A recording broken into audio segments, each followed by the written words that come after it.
एक बार एक आदमी को अपने गार्डन में टहलते हुए किसी टहनी से लटकता हुआ एक तितली का कोकून दिखाई पड़ा।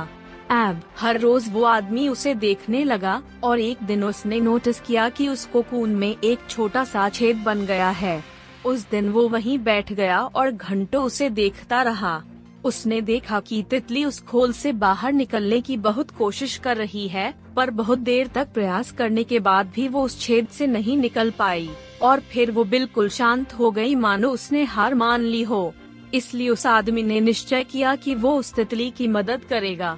उसने एक कैंची उठाई और कोकून की ओपनिंग को इतना बड़ा कर दिया कि वो तितली आसानी से बाहर निकल सके। और यही हुआ, तितली बिना किसी और संघर्ष के आसानी से बाहर निकल आई, पर उसका शरीर सूजा हुआ था और पंख सूखे हुए थे।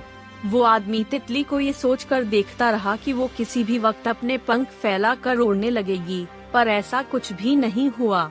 इसके उलट बेचारी तितली कभी उड़ ही नहीं पाई और उसे अपनी बाकी की जिंदगी इधर उधर घिसटते हुए बितानी पड़ी।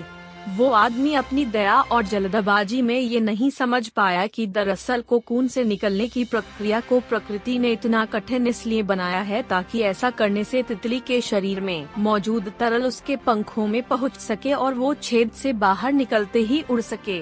वास्तव में कभी कभी हमारे जीवन में संघर्ष ही वो चीज होती जिसकी हमें सचमुच आवश्यकता होती है। यदि हम बिना किसी स्ट्रगल के सब कुछ पाने लगे तो हम भी एक अपंग के समान हो जाएंगे। बिना परिश्रम और संघर्ष के हम कभी उतने मजबूत नहीं बन सकते जितना हमारी क्षमता है।